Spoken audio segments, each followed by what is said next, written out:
Vedete il Nashi, questo incrocio tra mela e pera, e ancora i carciofi, e salendo qui vedete il fico d'India, il lime e tanti altri frutti anche tropicali. Beh, c'è una particolarità però, qui siamo in Olanda e questi frutti sono quasi disegnati con un compasso. Ci viene il dubbio che ci sia l'OGM di mezzo? Beh, non abbiamo risposte, andiamo oltre a cercare altre particolarità.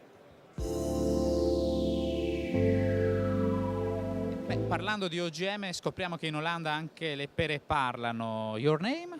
My name is Ilka Schmidt. Grazie, grazie e continuiamo questo viaggio alla Fruit Logistic. E c'è anche una mela che parla alla Fruit Logistica, chiediamo il nome. Your name? Constance. Where are you from? I'm from Munich, from Germany. From Germany. E questa mela invece è Australia. Sì, started in Australia. Allora, grazie Constant.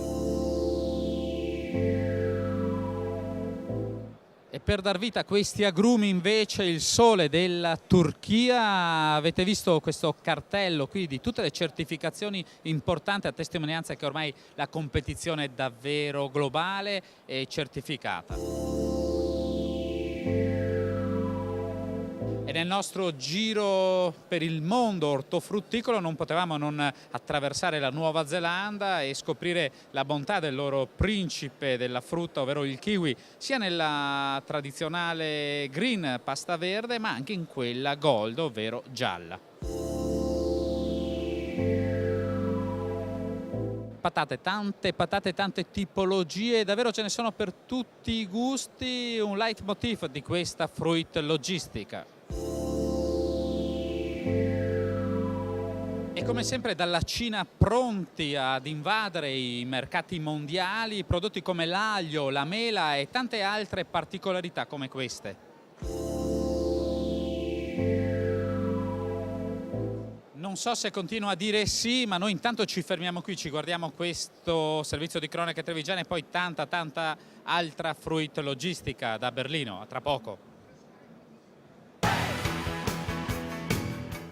A 2 mesi dall'inaugurazione dell'Enoteca regionale veneta di Conegliano è stato presentato il nuovo progetto Veneto da gustare per la valorizzazione dei prodotti tipici della nostra regione, che va a caratterizzare l'offerta enogastronomica del locale, come ci spiega il presidente dell'Enoteca Giorgio Napetti. Era già dall'inizio, quando abbiamo fatto l'inaugurazione, che noi avevamo in mente come missione dell'Enoteca quella di non solo proporre dei vini, ma anche proporre i prodotti tipici locali come la carne, come i formaggi, come i prodotti ortofrutticoli.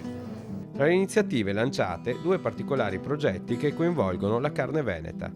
La costituzione di una strada della carne veneta e quella di una confraternita della carne, per sottolineare l'importanza di consumare ciò che si conosce ed è garantito. Ai nostri microfoni il presidente di Unicarve.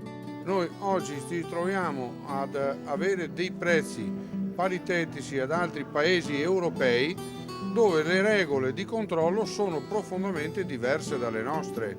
Non possiamo più tollerarlo, siamo a rischio di chiusura, veramente a rischio di chiusura, ma chi ne avrà a soffrire di più sarà il consumatore. Accanto alla carne ci saranno i consorzi veneti dei prodotti certificati che, grazie alle speciali proposte realizzate dagli chef di Enoteca Veneta, incontreranno il grande pubblico. Questa iniziativa è importante perché racchiude tutte le specialità di questo territorio. Quindi questa sera abbiamo il momento della carne venete, ma abbiamo il momento anche del radicchio rosso di Treviso. E allora siamo andati in cucina a conoscere chi trasforma le ottime materie prime in piatti indimenticabili. Tino Vettorello ci dà la sua interpretazione di Veneto da gustare. Noi abbiamo dei grandissimi prodotti, cominciamo dal radicchio rosso di Treviso, che è un grandissimo prodotto, con la carne che abbiamo cominciato questa sera a rappresentarla, tutta certificata, con tutta garanzia dei grandi prodotti e cucinata e fatta in maniere diverse. Non resta che toccare con mano, anzi assaggiare, le numerose proposte dell'Enoteca, aperta dal mercoledì alla domenica tutte le sere a Conegliano.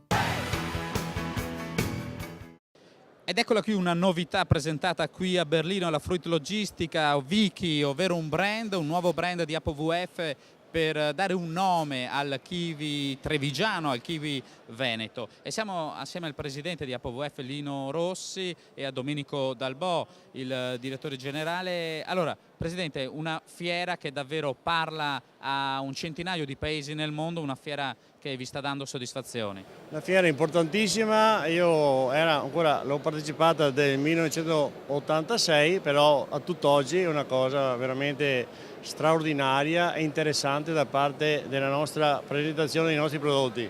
Direttore Dalbò, le parole d'ordine per andare nel mercato oggi quali sono? Bisogna soddisfare le esigenze del cliente.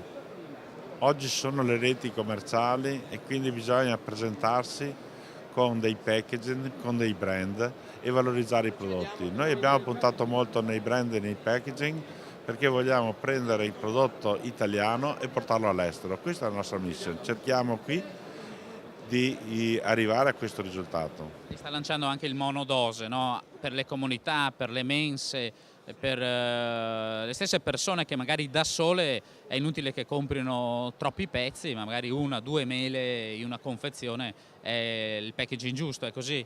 Siamo molto impegnati in impianti e macchine nell'installare nuova tecnologia d'avanguardia per andare incontro alle esigenze del cliente. Le esigenze del cliente sono sempre meno dosi perché il cliente vuole consumare un po' di tutto e quindi noi cerchiamo di soddisfare questi bisogni. Soddisfando questi bisogni abbiamo i vassoi con 1, 2, 4 pezzi oppure le monodosi imballate che servono per fornire gli ospedali, per fornire le mense. E ora si va a casa e si prepara un altro fiore all'occhiello dell'economia ortofrutticola del Veneto, ma in particolare del trevigiano, ovvero l'asparago bianco di Cimadolmo. L'asparago bianco di Cimadolmo è un fiore all'occhiello perché IGP è già riconosciuto e noi vogliamo valorizzarlo alla massima sua grandezza e bontà che ha, no? E allora attraverso queste convenzioni noi dobbiamo così valorizzare questo prodotto, come che può essere anche poi l'asparago di Badoere, perché noi abbiamo questi asparaghi, sono IGP e noi non è che solo un territorio minimo, ma noi ampliamo tutto il nostro territorio per avere in mano il prodotto per quando ci sarà la richiesta, l'esigenza anche dei consumatori e diamo una risposta veramente. Certamente, quindi un brand ma anche la certificazione importante per andare sul mercato. Allora io vi ringrazio davvero per il vostro contributo, un servizio di cronache ancora e poi le conclusioni ancora da Berlino, dalla Fruit Logistica. Ascopiave e la sua consociata Ascotrade ancora insieme per sostenere le famiglie in difficoltà economica del nostro territorio attraverso consistenti sconti sulla bolletta del gas. A seguito del successo del 2010, Ascotrade e Ascopiave replicano l'iniziativa a favore dei propri utenti afflitti da problemi economici. Dopo la provincia di Treviso è stato sottoscritto anche l'accordo per il bellunese, assieme alle principali sigle sindacali. Il presidente di Ascotrade, Stefano Busolin. Si tratta di un accordo importante che ha visto l'adesione di 200 famiglie in provincia di Belluno nel 2010 e di oltre 2000 famiglie nella provincia di Treviso sempre nel 2010. Noi ci auguriamo che con l'aiuto dei sindacati si possa incrementare l'adesione delle famiglie stesse. Stiamo parlando di un risparmio di 10 centesimi al metro cubo standard, quindi un 15% circa rispetto al costo reale del gas che viene fornito alle famiglie e quindi di un risparmio prossimo ai 200 euro all'anno. Ne hanno diritto coloro i quali hanno un reddito ISEE inferiore ai 13.000 euro annui. Un accordo unico in Italia destinato a fare scuola, un altro primato stabilito da Ascotrade e Ascopiave. Sentiamo a proposito il presidente di Ascopiave, Gildo Salton. Questo è il primo accordo in Italia, non lo diciamo noi ma lo dicono proprio le organizzazioni sindacali che tra l'altro tentano di farlo adottare anche da altre imprese di servizi tipo Enel o Telecom, insomma, che operano nei nostri territori. Questo ci inorgoglisce molto e che rinnova ancora questo spirito sociale che è insito nell'attività del gruppo Ascopiave. L'accordo firmato a Belluno, assieme a quello già sottoscritto per la marca, testimoniano il radicamento nel tessuto sociale di Ascotrade e Ascopiave, vere aziende del territorio. Ai nostri microfoni Stefano Busolini, presidente Ascotrade. È un'azione che va a rinforzare la linea che ci siamo dati, quella di essere vicini al territorio. L'abbiamo fatto oggi con la sottoscrizione di questo accordo, ma lo abbiamo fatto anche nel recente passato con una collaborazione diretta con le società, i gruppi che lavorano all'interno del mondo del volontariato. C'è crisi nel mondo, ma la Fruit Logistic, lo abbiamo già detto, ha aumentato gli operatori, ha aumentato le nazioni rappresentate e la dinamicità delle aziende trevigiane dimostra che se a casa non c'è lavoro bisogna andarlo a cercare in giro per il mondo. Con questi concetti vogliamo affrontare le conclusioni di questa puntata con Roberto Loschi, presidente di Treviso Mercati. Buona giornata Presidente, ma partiamo intanto da questo concetto di far squadra, anche questo diciamo che è importante in questo periodo. Ma diciamo che fare squadra è fondamentale, non importante. Le risorse vanno gestite e più si è a gestire le stesse risorse più si ottengono risultati. Una prova l'abbiamo dal nostro progetto Acquistare Informatica, è partito l'anno scorso e oggi siamo qui a festeggiare il primo anno.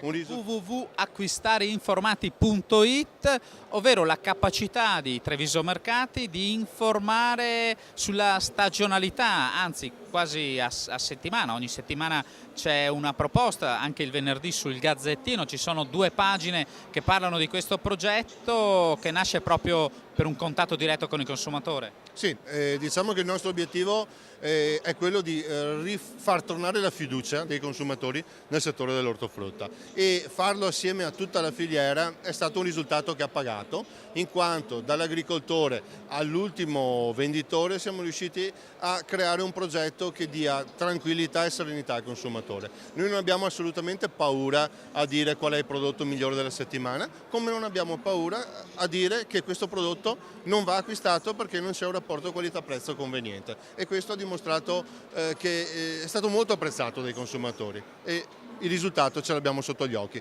Allora, io ringrazio ovviamente per queste conclusioni il presidente Loschi, ve lo ricordo ancora, www.acquistareinformati.it, e da Berlino, dalla Fruit Logistica è tutto. Cronache Trevigiane come sempre tornerà la prossima settimana, stesso orario, stessa televisione.